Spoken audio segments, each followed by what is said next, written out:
welcome to Around the Clock's Select Board update for the meeting that happened on Wednesday, June 16th.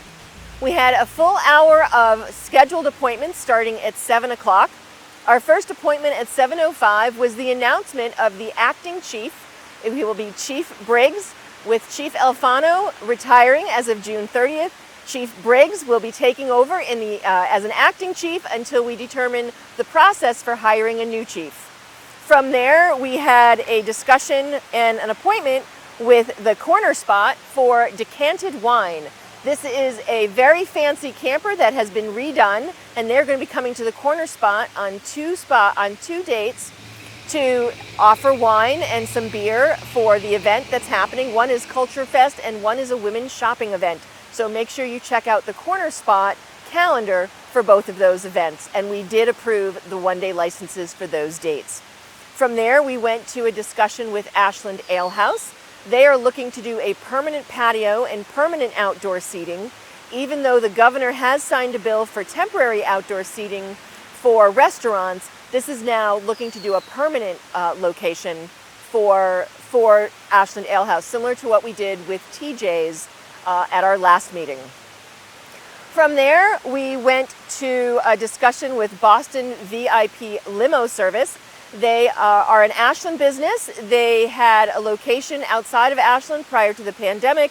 Unfortunately, with the pandemic, they went out of business. They're now restarting their limo service, and that will be based at Metropolitan Ave with one limo. And then their hope is to build and then move it back out of town. And we approved their license as well. From there, we had an Eversource poll hearing for Douglas Street. This is off of 126. It's over by 12 Pond Street. There is a conduit that Eversource needs to put in the ground to help send power to the 12 Pond Street location. So after some discussion with Eversource, we approved that as well. From there, we went into our consent agenda. We had a couple of appointments. We had a couple of minutes that were available. If you watch the full select board meeting, you can read the full list of items on the consent agenda in the screen because it was posted online on the Zoom meeting. So catch it either on the cable or via YouTube. From there, we went into old and new business. The first thing we did was to vote to award and execute some bond documents. As you know, we have two major projects that are moving forward, both the Public Safety Building and the Mendez Building, and we are bonding the money for both of those. One is a bond and one is a bond anticipated. So both of those got passed, and then our clerk, Rob Scheer, got to read a very lengthy document to be able to allow us to do that, and he did a great job. From there, we discussed two things related to COVID reopening as to when we're going to have meetings, whether we're staying in person or staying on Zoom. And then we also started a discussion about remote participation. So these are two different things. The first is participation under the current legislation that allows us to continue going remote and doing hybrid, or we're looking to do hybrid.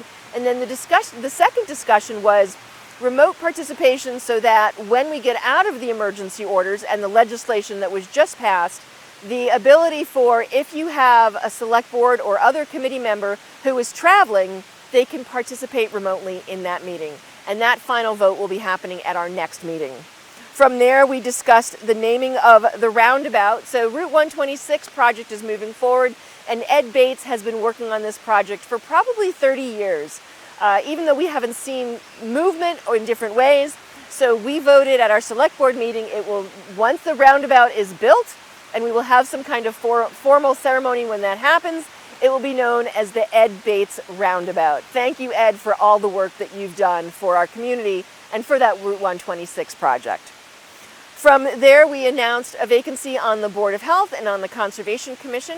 KG Nariano, who was on both of those, has moved out of town, and as happens, if you move out of town, you can no longer be an elected official or appointed to one of our committees. So we have announced that opening. We will be doing a joint meeting with the Board of Health for the Board of Health position. And because the Select Board appoints the Conservation Commission, we are looking for people to apply, talk to the Conservation Commission, and we are hoping to have a recommendation back from them also for the June 30th meeting. From there, we talked about an open meeting law complaint. At our last meeting, we discussed an open meeting law complaint for some minutes, from executive minutes, from back to 2013. We had not been able to require them. We've now responded to that open meeting law complaint. We've found most of the meetings and we're still working on it, and we voted to approve, and we have now sent that response to the state, and most of the minutes that we voted on at our last meeting have now been sent to the person who filed that. From there, we discussed a potential development webinar. Brandy Kinsman, one of our members, has talked about and is going to start developing an online webinar where people and where residents can find out what's going on with development, what our process is. She's going to start working on that, and she'll present more when we come back to our next meeting. From there, we had our priority project updates downtown. If you've been in downtown, you know that things are moving forward. There's construction going on. There is utility work going on. Unfortunately, it will be going on for a little while. It's one of those projects that we have to work with the issues.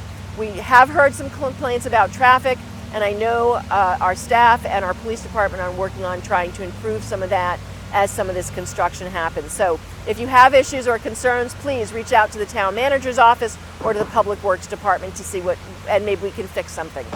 It's always important to get that feedback. Rail Transit District, not a lot going on there right now. UGC is in front of the planning board trying to get their final meetings and permits. We're hoping for that to be updated soon so that they can start construction. Public Safety Building and Mendez, again, if you've driven by the Public Safety Building location on Union, right there going up to the high school, they are moving forward. There's concrete in the ground for footings, and they are working diligently.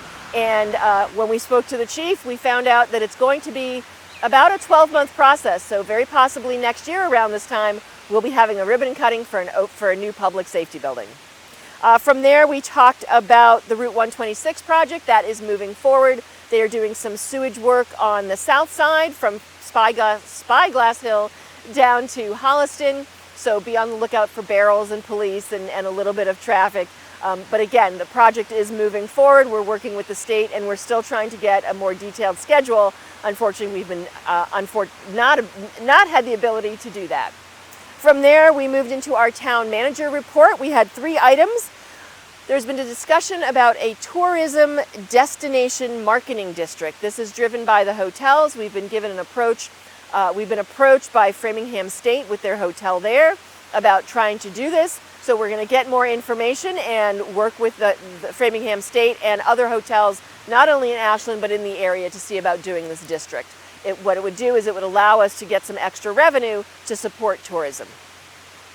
We had a town meeting review. Town meeting happened on Saturday, June 12th, sorry, not January. It started at 10. We had 10 articles. We went through pretty quickly. There was some good discussion about the last 3 articles, which were zoning articles. A big thank you to everyone that came out. If you have questions and want to watch the full meeting, again, you can go to WACA. Either it's being replayed on the channel, or you can go and catch it on either our Vimeo or YouTube, and you can see all the discussion that happened.